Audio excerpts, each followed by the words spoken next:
be here with you guys. And we at 10 by 10 are excited to be partnering with organizations like Youth Ministry Consultants because we believe that we are better together in serving you all. And what we are trying to do is be a discipleship collaborative to help faith matter more to young people. And so that's going to be the lens that we are coming from today as we talk about recruiting and training adult leaders. But before we do that, I want to hear a little bit more about you. Thanks for chatting in before where you're coming from. That's super helpful. And what I'd love for you to do is use your little reaction buttons down below to raise your virtual hand if the following things describe you. So raise your virtual hand if you serve in a local church, as opposed to like on campus somewhere, parachurch, etc. So raise your virtual hand if you serve in a local church. All right, awesome. And you guys can take your hands down, and I've got another one for you. Raise your virtual hand if you are serving in a parachurch ministry of some kind. All right, getting a few. And if you didn't raise your hand there, tell me in the chat, tell us what sort of ministry you are serving in. And we're going to use the chat fairly frequently today, so just a heads up on that. But go ahead and chat in. What's the type of ministry that you are serving in if you're not in a local church and you're not in a parachurch ministry? I'd also, as you guys are chatting in, I'd love for you to raise your hand if we have anyone who actually started serving in ministry during COVID, during the pandemic. All right, Shannon, way to go. Yes, no words. Thank you for all you are doing for having started in the midst of the pandemic. And raise your hand, your virtual hand, if you've been in youth ministry longer than 20 years. And that's like volunteer plus paid plus whatever other ways that you have served bivocational. All right, we got a couple real veterans, and I see a finger being pointed in the Caitlin group. So that's fantastic. Excellent. All right, and two more here. So raise your virtual hand if you have felt isolated or alone in the last year as you've ministered to young people. Raise your virtual hand if you have felt isolated or alone. All right, seeing some hands there. And last one, raise your virtual hand if you feel like you have enough leaders in your ministry to effectively reach the young people that you are trying to serve. Raise your hand if you feel like you have enough leaders to effectively reach the people you are trying to serve. All right, so I want you guys to take note here, right? No one is raising their hand. That is true no matter where we go, no matter who we talk to, no matter what type of youth leaders we are working with and hearing from. No one ever feels like we have enough leaders. Yet the reality is that we all know that leaders are important to youth ministry. At 10 by 10, we specifically advocate for relational discipleship that is radically focused on Jesus. And you can't do relational discipleship alone, right? Relational discipleship demands that we have other people come onto our team and be part of our efforts to reach out to young people. So in order to relationally disciple young people, you have got to build your team. And I have an example of that from my own life right now. So prior to coming to FYI and to 10 by 10, as Rebecca said, I served in the local church for 19 years. I didn't want to leave that when I started doing this full time. So I'm now currently a volunteer youth pastor at my very small Episcopal church in Glen Ellen.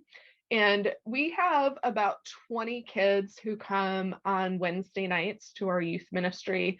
And it's an interesting mix. We have about half Latino kids and half white kids.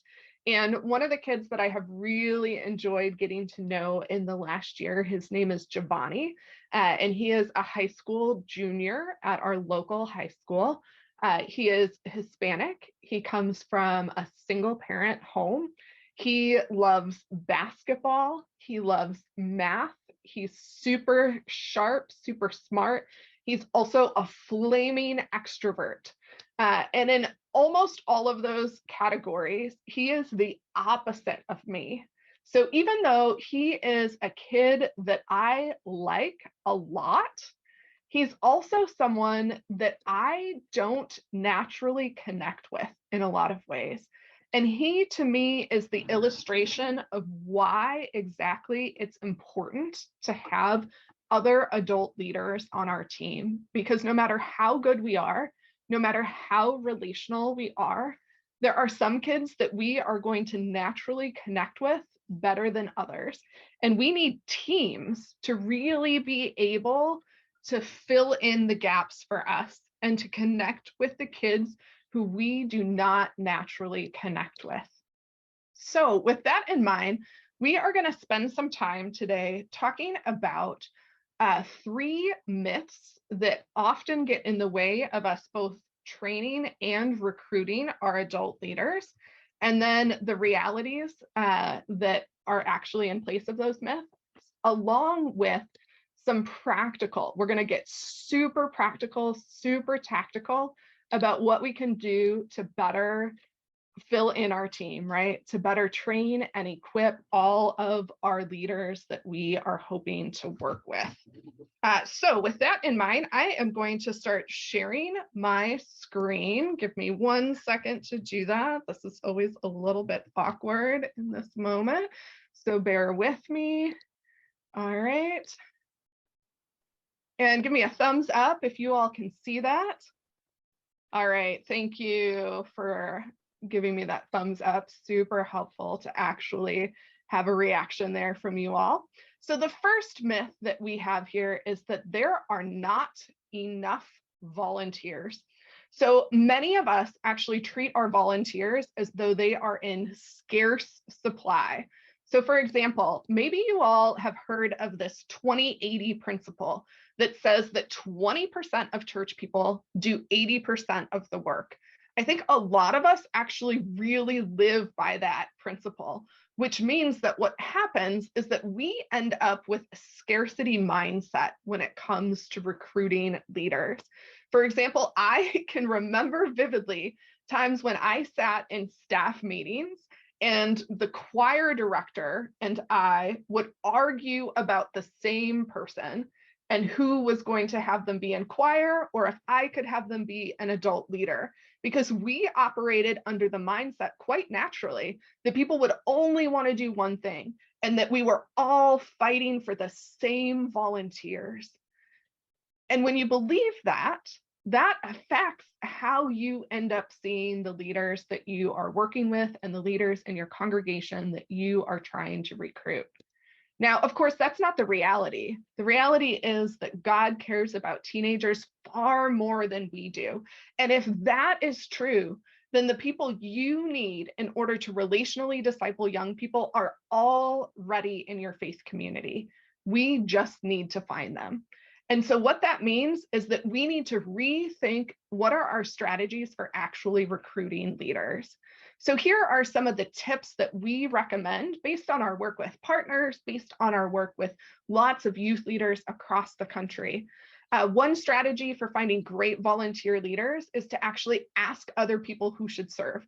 So ask your colleagues, ask other adult leaders. When you have a team member who's excited to be serving with you, they become your best recruitment strategy as they talk to their friends, as they talk to the people that they are in relationship with. You can also ask with students, just go up to them and say, who's an adult that you would like to be involved in our ministry? Now, I will add the caveat that occasionally students will suggest adults that are probably not the best fit for your youth ministry. And so that's why it's really, really important that when you're asking people who should serve, that you still have a process, that you're going to put potential adult leaders through so that you can effectively screen people. Another tip for finding great volunteer leaders is to prayerfully look through your directory. So whatever your organization's directory looks like, maybe that's still a book with photos in it. Maybe it's, online church management software. But to go through that so that you can see in front of you, not just the people who are in your sphere of influence, but essentially other people that may not be on your radar for whatever reason. One of my favorite things that ended up happening in one of the ministries that I serve is that when I met with my boss, we would actually do this on pretty much a quarterly basis. We would sit there together. At the time, we had a photo directory, and we would prayerfully go through that directory in terms of thinking about all our children's and family ministries and who might be someone that we should ask to serve. Another way that I always like to do this, I come from a more liturgical background. And so at every church that I serve, communion was something that we practiced every single week. And I would sit there and watch people as they came back from communion with that same prayer posture of, God, you've got the people in this congregation. Who am I supposed to be talking to? And oftentimes, random people would come to mind as they walked by, right? That I wouldn't have thought of, but it's that prayerful posture combined with this desire and this intentionality of this is a part of what I'm going to do every week, is think through what it looks like to actually do this and to be intentional about who I'm recruiting. Another really important aspect of recruiting adult leaders is to move away from your stereotypical picture of what a youth leader looks like, because your best volunteers may not be young, they may not be outgoing or extroverted, they may not be particularly funny, they may not wear hip skinny jeans or whatever is important in the communities that you serve in. And as an example of this, I want to introduce you to Andy. So Andy, this is a real person, a real volunteer in one of my ministries. And as you can see by Andy's photo here, Andy is pretty much the polar opposite of your typical youth leader. There is nothing about Andy that screams, I'm an awesome youth leader. And yet he is by far the best adult leader that I have ever served with. Andy started serving with me when he was in his early 50s, and he served with me for the next decade until I actually left that church to take a new call. And some of the things that I think are really striking about Andy that I also think make for really good volunteers are these characteristics. So when you're recruiting leaders, look for leaders who do these things. Look for leaders who don't need to be the center of attention. So this photo that I have here of Andy is a really intentional one. You see that Andy's in the background. He's a little bit blurry. And I don't have a lot of pictures of Andy. The one I had on my previous slide, my graphic designer cropped him out of a big group photo. That's why there's sort of a weird angle. But I think it actually really illustrates this point that Andy is someone that doesn't need to be at the center. And what that means is that Andy is really phenomenal at pointing young people towards Jesus, because he's not just trying to get friends or a popularity group surrounding him. He is trying to be in relationship with students for a reason, so that he can point them towards Jesus. You also want to look for leaders who are learners. Andy and I joke because our first meeting was actually pretty awkward. So I had gone through the process that we talked about before, and I had asked a bunch of people in my circle of influence who I should ask to serve. Andy's name was at the top of everybody's list. So I cold called Andy and said, hey, can I just buy you a cup of coffee and get to know you? I'd love to hear your thoughts about youth ministry. And so we sat down, and Andy goes into this big spiel about how for him, youth ministry means that we need to eat a lot of pizza and talk about Jesus just a little bit. And I looked at him and said, well, I really disagree with you. I think we need to eat a little bit of pizza, and I think we need to talk about Jesus at every meeting that we have, every time we gather. And Andy looked at me, and instead of refuting that, he just asked why. Tell me why. And I saw in that moment this posture of someone who wanted to learn. And that posture held for Andy throughout the entire decade that we served together. Even though he was my most experienced volunteer by the end of the time that we were serving together, he always acted as though he were the person who had the most to learn. Those kind of leaders are gold in your ministry. Another really important criteria to look for in leaders are those who listen. So another thing about Andy is that Andy is an introvert. And I am not going to make the argument that introverts are better youth leaders than extroverts. But I will say that this flies in the face of how we typically think about youth leaders, right? We think about the very outgoing person. And what I saw in Andy was this person who was really comfortable asking a kid a question and then just listening and asking more questions. And so what ended up happening is that he would learn more about a teenager in the course of one conversation than other people who were always the ones who had to be doing the talking. And then Andy took this a step further in another characteristic that I think is really important, which is follow through. So Andy would listen and he would glean all this information from students, and then he would follow through on it, which means that kids started to realize that when they walked into our youth room the following week, that they would almost always get a question from Andy about whatever they had told him the previous week. The other thing that Andy did religiously is that he would go home and he would hand write snail mail letters to students in our ministry. So by the time a kid graduated, they would have the stack of Andy letters. And I live in that same community that Andy and I served in together. And so I still run into my previous youth group kids in the store and out in the community. And more often than not, when I do, those letters from Andy come up. They are treasures for this group of kids. No matter what the personalities of the kids were like, they loved these letters that spoke truth into their life about who they were and who Andy saw them becoming. So this is what a good leader looks like. Now, I think it's also really important when we're talking about these kind of criteria for good youth leaders that we recognize that the best adult leaders might be people who don't actually see themselves that way. And again, Andy was one of those people. After we had that conversation about pizza and Jesus, I had to convince him that I thought he would be good in youth ministry. And every year after, I still had to convince Andy that he was doing a fantastic job and that he was valuable. And I think that one of the things that we can do to help with this is to follow Jesus's invitational model. Simply tell people, come and see. Let people come and experience your ministry before they actually commit to serving in it.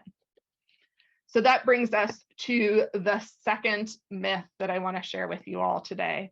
And that myth is that volunteer leaders want to make as low of a commitment as possible. So again, I currently serve as a volunteer youth pastor, which means that I have a team of adult leaders who are all responsible for different parts of our ministry. We are all volunteers. And the person that I work most closely with, we had a parent meeting about a month ago, and I watched as she went from parent to parent, asking them to serve. And every time a parent was like, I'm so sorry, I would love to, but I can't commit every week, she lowered the bar a little bit more on what we were asking of leaders. And so by the time she had made her way around the circle of parents, she had essentially told people, whatever you can do, if it's just one time for half the time, you don't even have to be there the whole time. She lowered the bar as much as humanly possible. But she walked out with 0 volunteers who had actually committed to serve, even with that low of a bar. And I think the reason for that is because the reality is that volunteer leaders actually want to serve in meaningful ways. So if it's a meaningful way that takes up time, that's actually okay with many volunteer leaders as long as it aligns with their gifts and with the time that they do have. So, with that in mind, I want to pause and ask you all a question. And once again, I would love it if you could go ahead and raise your virtual hand if you would answer yes to this. So the question is, if I were to wave my magic youth ministry wand and give you 10 more adult leaders today, would you know what to do with them? Raise your virtual hand if your answer to that is yes. If I were to wave my magic youth ministry wand and give you 10 more leaders today, would you know what to do with them? All right, so we got a few people who say yes. So Nate, how would you use some of your adult leaders? Yeah, I mean, I think it's about putting them in direct relationship with students and leading conversations and getting bigger groups smaller, and allowing for more close connections that can be developed there. I think you just often have groups that are big and not enough leaders to really have those smaller conversations. And so that would be a primary way. Okay, and so Nate, get like really, really practical for me. So big groups getting smaller. So are you referring to you would use 10 new leaders as small group leaders, or do you Yeah. mean something different? Okay, awesome. All right, and what about the rest of you guys? Go ahead and chat in. If you raised your hand for that, what are some of the ways that you would use these magical 10 new adult leaders in your ministry? How would you have them serve? Go ahead and chat that in. And as you guys are chatting in, I'm going to share my screen again, because one of the things that we have seen, and again, we are really privileged to talk with youth leaders all across the country. And oftentimes, when we ask this question, what we hear from people is, I don't actually know what I'd do with 10 new volunteers. And so we have compiled some of the best ideas that we've heard from youth leaders and some of the things that routinely show up in Fuller Youth Institute's research as important. So one of them is exactly what Nate said before. It's that idea of making big groups smaller and utilizing some small group leaders. But we also know that ministries come in all shapes and sizes. And so you may have a ministry that you feel like you're so small that you can't even have small group leaders, right? They would essentially be one-on-one. And so with that in mind, here are some other ways that you could utilize 10 new volunteers starting today. So the first one that we have on here is send prayer cards. This is essentially what Andy was doing, right? His came in the form of letters, but we hear stories all the time of people who from the congregation, like this is their job, is you're going to write a prayer card for 5 people in your ministry, or you're going to write a prayer card for 1 kid every other week from September through May. But what's beautiful about this is that it has this potential to engage volunteers in a way that doesn't actually demand several hours a week from them, right? They can do it on their own time when they're able, but it widens your circle of who's involved in your youth ministry.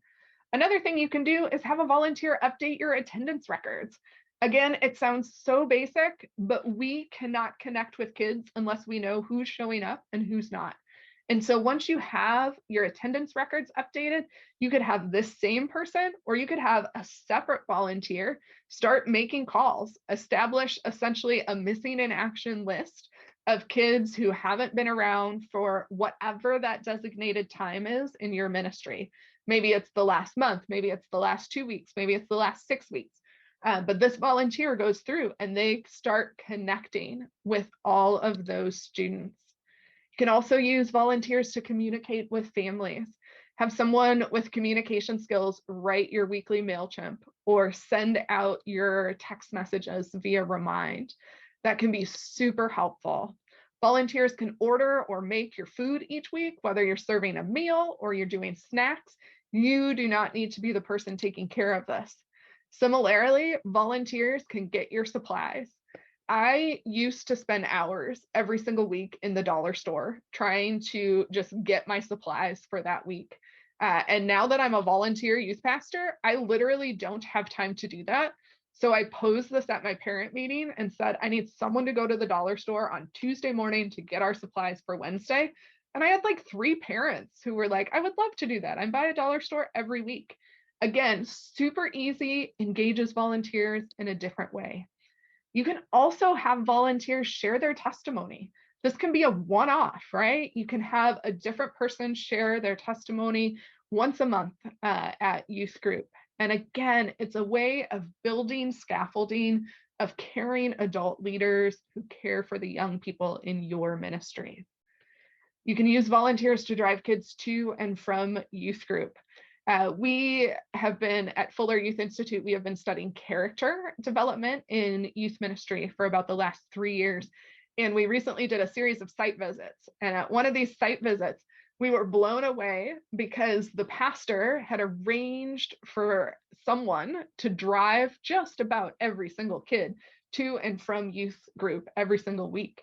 But what was amazing about that are the stories that the kids told about that drive time.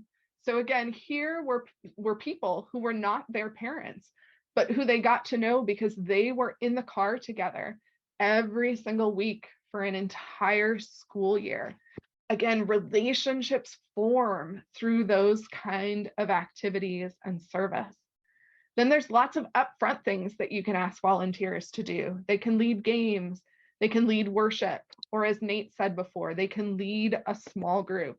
All of those are really important. No matter which of these you ask adult leaders to serve as, there are some things that we want you to think about.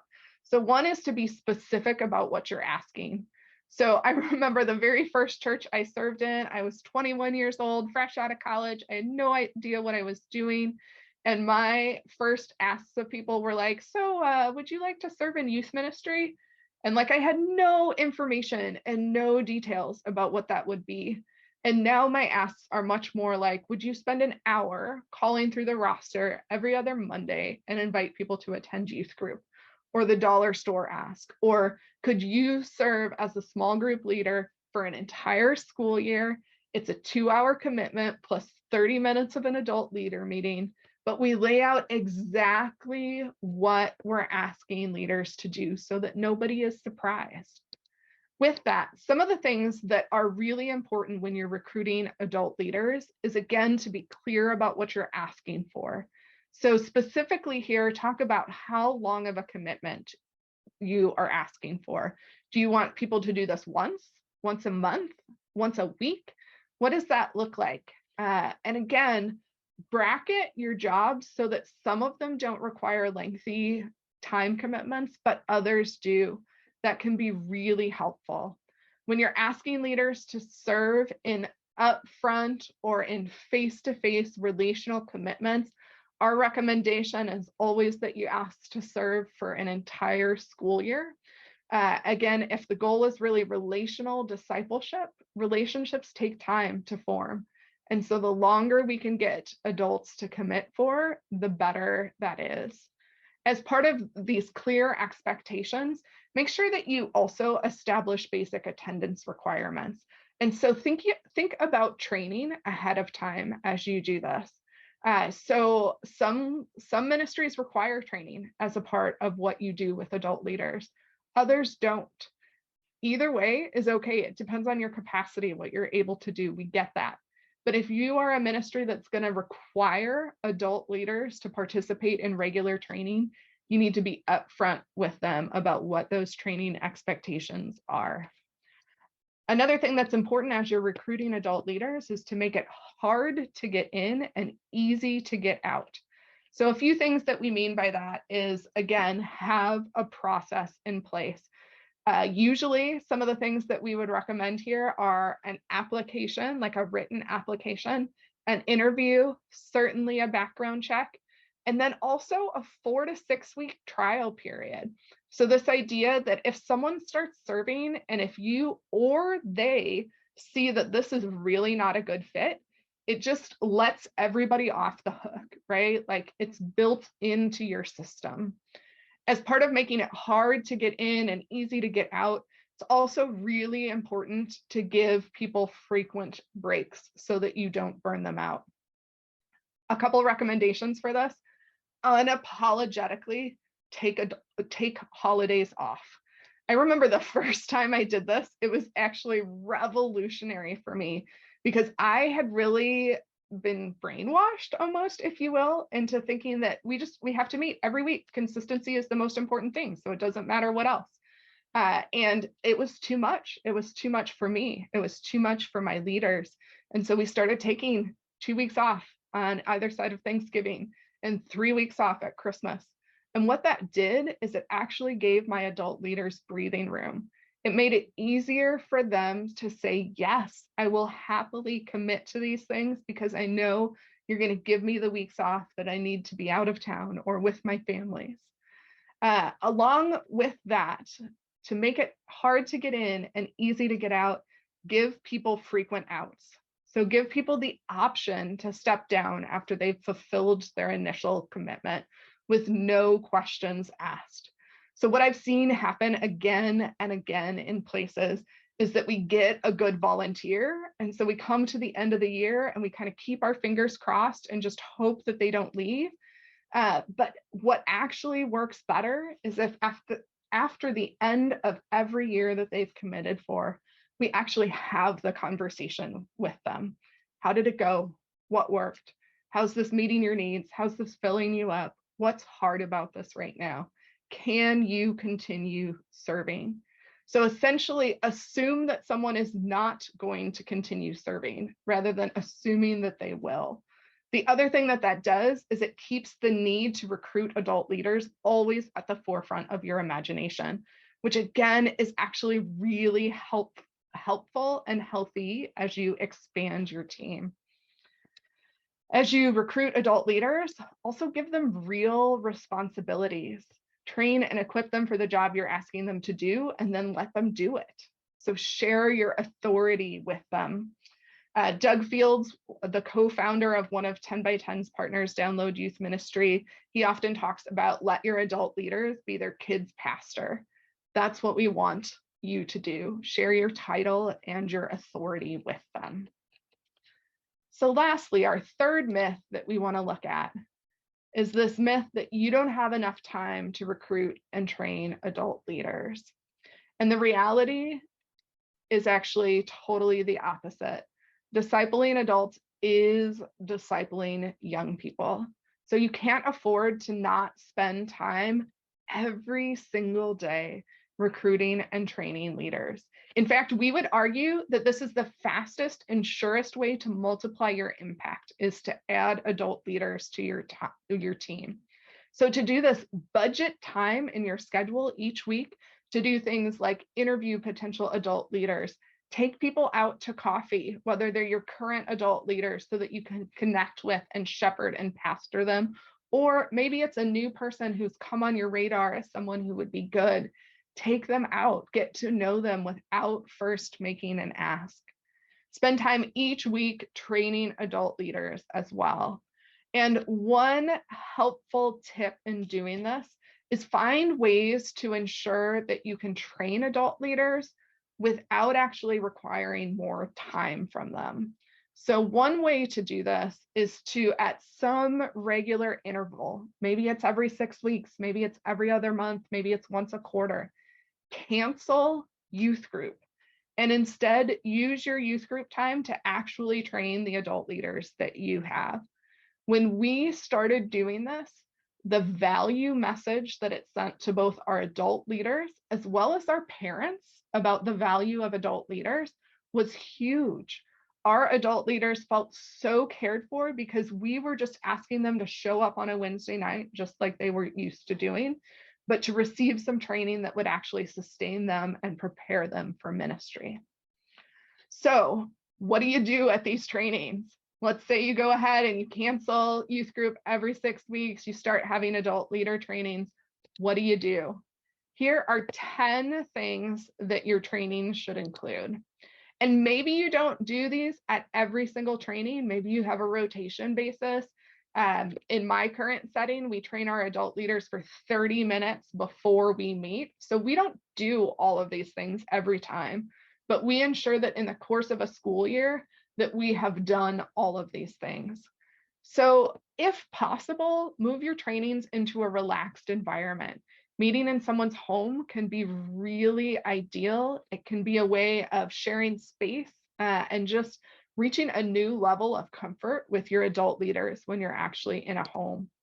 Training should also include food, and need we say, not the food you serve at youth group. So if you have Little Caesars every week, go with something different with your adult leaders, but let it be a way that you, again, really care for them. Jesus gathered people around food. We want to do the same thing with our adult leaders. Have time to get to know one another. Your adult leaders will last longer in your ministries if they are friends with the people that they are serving with.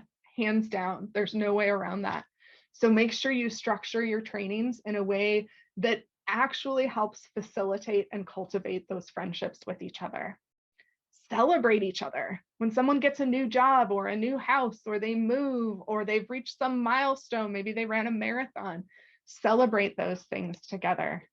And also lament when they are grieving something, no matter what it is. Have space where that is recognized and together you lament. Always take time to debrief, and debrief on multiple levels. So debrief the events that you're doing as a youth ministry, but also debrief how your adult leaders are doing. So ask them questions like, what's going well for you? How can our ministry better serve you? What else do you need to do your job well? Those kind of questions go a long way with adult leaders. Have some sort of practical training to actually equip leaders. And I'll have another slide in a second to give you some ideas. But teach them, show them what you want them to do in a very practical way. Give them supplies. If they are small group leaders and they need random things for your next 4 weeks of activities, have those ready for them at your leaders training so they can pick everything up in one space. Recognize one another.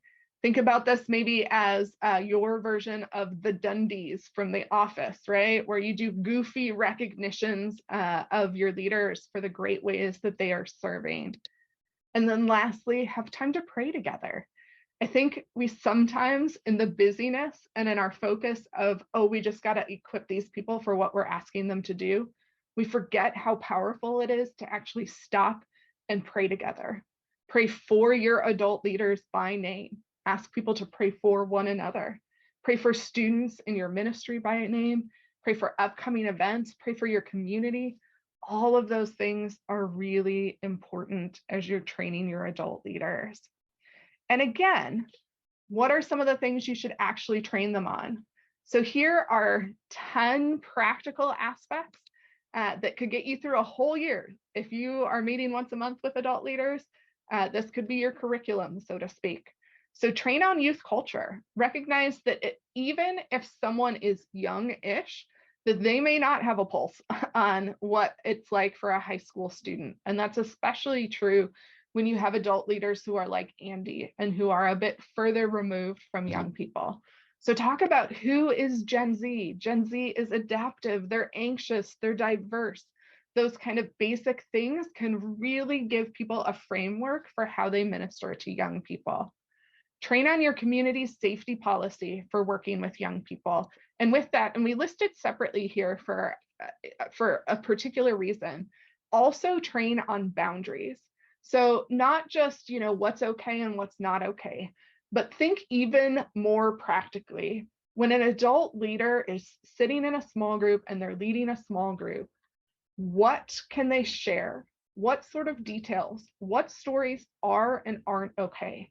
Those are the kinds of boundary questions that you need to address with your adult leaders and that will set them up for success. Train on what they should do. And so not just how to lead a small group, But also, when you're playing a game, what is it that you want your adult leaders to do in that moment? Are they supposed to play it? Are they supposed to be super competitive? Are they supposed to bring in the kids who are on the margins? Walk through, again, the very practical aspects. Teach adult leaders how to grow in their own faith, because you can't take young people where you haven't gone yourself. So if your version of training was to sit down and to do a Bible study with your adult leaders, even if you only have 2 adult leaders for the next year, that would be a win, because you're teaching them how to grow in their faith so that they can then go teach young people how to grow in theirs. Teach on how to talk about their faith with young people. I am amazed at how many church people and parents don't feel like they can actually talk about their faith with young people. So give adults language to do that, whatever language matches with your tradition. Help them actually practice talking about their faith in a conversational way so that, again, they can do it with the young people they're serving. Teach on how to ask good questions. Your goal is to make every leader in your ministry an Andy, which means that they need some training on how to actually ask good questions. And I know that Rebecca and her team has prepared a resource for you all about this idea of what are some conversation starters you can use. Those kind of things are a great way to ease into what does it mean to actually ask good questions. Train on how to lead a small group, how to engage young people in scripture, and really importantly, how to respond to young people's doubts and questions. Andy Root, he's a professor at Luther Seminary. He talks about the importance of being co-doubters with young people. That's what we want to teach our team of adult leaders to do, is not just to be the answer person, but to actually enter into these vulnerable spaces with young people and together wrestle with what they're thinking about, what they're doubting, what they're questioning. We want to leave you with this slide here. Again, we are a collaborative discipleship organization, and that means we've got all kinds of great partners, including Youth Ministry Consultants, who's hosting this, but we also have team members and partners like Youth Ministry Architects and Sustainable Youth Ministry, which is a great book for basics. Our friends at Fuller Youth Institute and 3 big questions that change every teenager. And then 2 resources from the Youth Cartel, another one of our partners. These are fantastic. If you are someone who needs a little more structure, choose one of these books and go through it with your adult leaders. So as we end today, I would love it if you could chat in your answer to this question. What have you heard today that affirms something you're already doing in your ministry? And what's one thing you want to implement or change as a result of what you've heard today? Chat in. What have you heard today that affirms something you're already doing in your ministry? And what's one thing you want to implement or change as a result of what you've heard today? And with that, I will turn it back over to Rebecca to do some Q&A, I think. Thank you, Jen. That was amazing. Such good information and great things to think about. Yeah, I hope you all have things that you're affirmed in and also some challenges that you can take with you. In addition to the resources that she posted, I also just want to throw this out there that one of the things that we do is provide coaching for leaders like you. And we have coaches everywhere that would love to walk through these with you. Each of you have a unique context. And so the application of these in your ministry is going to take on its own little flavor. And so we have coaches that really want to help you navigate that process. And so we'll send you a link to get access to that. But if you have questions, things that you would like to discuss, please put those in the chat and we can talk about that as a group. We would love to be able to get really specific about the things that you're really walking through. Jen had great content, great insight, so many things that I'm chewing on. But if you have something that you were wondering about that didn't get brought up, we would love to be able to talk about it. I love seeing, we learn to discover volunteer skill set and direct them toward where they're wired. Having volunteers help with teaching, gathering my volunteers more. Yeah, it feels counterintuitive to cancel a night of youth group to gather your leaders, but how powerful to give them that space and affirm them that the work they do is important and worthy of being invested in.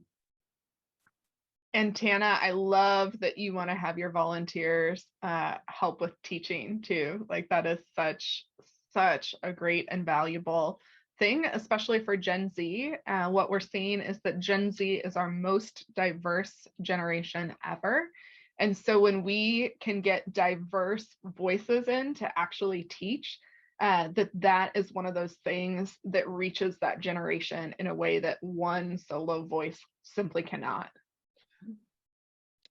Kind of a weird thing for most people, but it's just worked for me up here because they feel very invested, and I don't know if I would have kept the leaders I've kept if they didn't get to teach once every 4 to 6 weeks, because then they come the rest of the time and they feel like they're very much a part of it. So hearing that today makes me feel a little less crazy for doing it.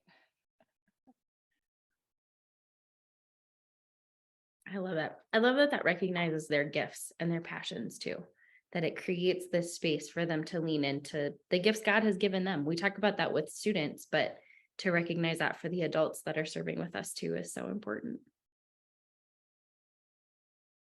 I think one of the questions that I have is, how do you cast vision, Jen, for canceling youth group every 6 weeks when you have the parents and the students saying, well, what is my student going to do that night? Students saying, I want to be with my kids that night. I think it's a totally worthwhile thing to do, but can you help us figure out the steps to getting there and how you communicate that?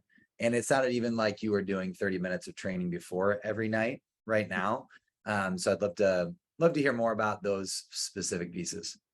Yeah, great question, Nate. Thanks for asking more about those. So with the first one, with the idea of actually canceling youth group in order to train your leaders, it will in fact shock people initially, and you will hear about it. I definitely did. And so what I did is I actually started laying the foundation for that about a year before we started actually doing that. And I started laying the foundation for it in 3 different ways. So I started with actually casting the vision within my current adult leaders to make sure that that actually felt good and right to them. Because I didn't want to do this crazy thing and just cancel youth group and actually have them say, but no, we really do want the time with our kids. And so I started meeting with my adult leaders one-on-one to have this conversation of, oh, I feel like we need more training. I don't want to ask you for more time. Here's something I'm thinking about. How would that feel to you? And from some of my leaders, I did very much get that pushback of, oh, but you've taught us that relationships are so important. So how can we actually give this up? And my response to them was, relationships are really important. And I want you to have the kind of Christ-centered relationships that we want to model to students. I want you to have them with each other. And we don't right now because we don't know each other. So that ended up being really critical in making sure that my current adult leaders thought that that was a good idea. At the same time, I actually met with my parents, who I knew would be most vocally opposed to that. And I intentionally say vocally opposed because there are some parents that I knew would be like, yeah, I don't love this. But I also knew they wouldn't make us think about it in front of other parents. But I had this group of about 4 families that like they would say it, right? Like if I stood in front of people at a parent meeting and said, new this year, every 6 weeks, we're going to take a week off, they'd be like, no, you're not. And it would be a thing. And so I met with them and I talked through, what might this actually look like? What would we gain by having adults who are in this kind of relationship with each other? And I posed to them the question, what could we do with young people instead? And so that team of parents actually crafted, unbeknownst to them, they gave me ideas. And so, one of them was, well, it would actually feel really good to our family, like when I take a step back, to have a week off. Like we wouldn't actually be sad about that. So like we did have weeks where there was just no youth group, and they knew that my parents, that the adult leaders were meeting, and that was okay because again, we had laid this foundation. But we also had some parents say, what would happen if instead of you guys meeting, if parents actually led it on those weeks? And so we had some weeks where we had like no youth group at church, but a parent would host a movie night or a game night or take a group bowling. And so there ended up being these kind of off campus, if you will, substitutes. Again, not every time, and not something that I or my leaders were responsible for. So I'd reach out ahead of time and say, we have this leaders training. Anybody want to do anything? And if no one said yes, then we would just cancel. And if a parent said, yeah, we'd love to host that week, then we'd have that, right? But like no extra work ahead of time from my leaders. And with that, because I was doing those conversations in advance, part of laying the foundation was that the second half of that year leading up to when we started doing this, we actually started doing small group events every 6 weeks, so that again, people would get in the mindset of like, we're not going to be at church every Wednesday. There's occasionally going to be weeks off. Now, at that moment, it was still my adult leaders leading those events. But again, it sort of primed the pump for here's what we're going to do in the future, but it's going to look different. And so then the following fall, when we started doing this, we always kicked off the year with a parent meeting where we'd go through vision and mission and logistics and all the things. And so we talked really openly about what we thought our ministry was going to gain. And really importantly, we framed it as an experiment. So we said, we're going to try this for the next year and we're going to see how it goes. And then we're going to evaluate with everybody if it's worth continuing. And the verdict from everybody was that it was worth continuing. So I think we started that in like the 3rd year out of 10 that I was at this particular church. And that was the MO for the rest of the time that I was there. And interestingly, it's still the MO that church uses, which I think is fascinating. So then the other piece of that, Nate, that you asked about is I currently do a 30-minute meeting with my adults ahead of each Wednesday night. And so adults come at 6, students come at 6:30. Typically, we spend time, again, kind of rotating through that list of 10. So we do that for about 10 minutes. We do about 10 minutes of very practical training. And then we do 10 minutes that are really focused on that night, right? Like, here are the things that you need to understand about what we're doing tonight. And the way we framed that was that we actually put that as part of our commitment from adult leaders. On the nights that you are serving, you show up at 6 and you stay until 8:15, even though we end at 8, so that we have a little bit of time to make sure that the last kid gets out of the room and we can kind of check in about how it went. And what we found is that initially, again, adults were a little bit like, oh, the extra half hour, that's so hard, right? But it has made for such a better serving experience for them that they have quickly talked to each other. And it's just now part of what we're doing. We're in year 2 of that. And Rebecca, I know that we're almost at time, and I know you have some important announcements and info. Yeah, well, thank you for that. And those were great tips in just leading change in general of anytime you're implementing something new. That was great insight. We do have something exciting to share with you. We are excited to be one of the organizations that's partnered with 10 by 10 in this initiative to see faith matter more in the lives of kids and students. And part of that is we are going to be launching a cohort coming up in January. And we're so excited to be able to offer that to you. Again, one of our distinctives is we want to make these trainings accessible to you. And so this experience is valued at over $2,000, and we are going to be giving away a spot in this cohort to, if you register within the next 7 days, one of you is going to receive a totally free spot to grow in ideas like this. We're going to be walking through the 7 areas of the discipleship roadmap, which are really broken down into 3 areas of yourself as the leader and growing in your leadership, in your relationship with Jesus, your team, equipping them, really jumping from a lot of what we talked about today and going deeper with that content. And then what do teenagers need from us? What are they wrestling with? What are they walking through? And how do we disciple them effectively? So these are all going to be really practical, really well-researched units that we're going to go through over 7 weeks. And we want to give one of you a spot in that for free. And so we're going to post the link to that. And so you can go and sign up today.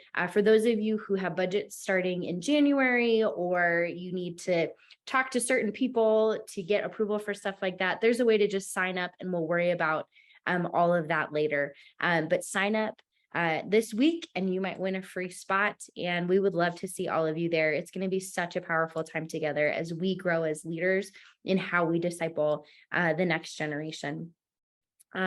We'd also love to get you connected with a coach, if that could be a resource for you. We have excellent people across the country that are just, they love people who are investing in the next generation, and they have so much experience in different contexts that really want to pour into you and support you, whether you're leading change, you just want some mentoring, or you just want someone to bounce things off of, somebody to process with.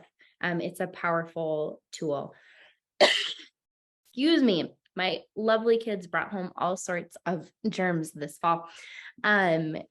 We also have a survey link in there. If you would take 2 seconds and fill it out before we end the call today, that really helps us not only get better at what we're offering, but also just to improve the way we communicate with you and make sure that we're really hitting topics that are impactful to you and your ministry. So we would love that.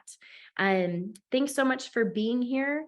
Feel free to reach out to any of us if we can do more to serve you. And thank you, Jen, for that incredible information. I think all of us are leaving with a lot that we can really implement in our ministries. So go online, sign up for the cohort, register, and you might get that like $2,000 worth of trainings for absolutely nothing.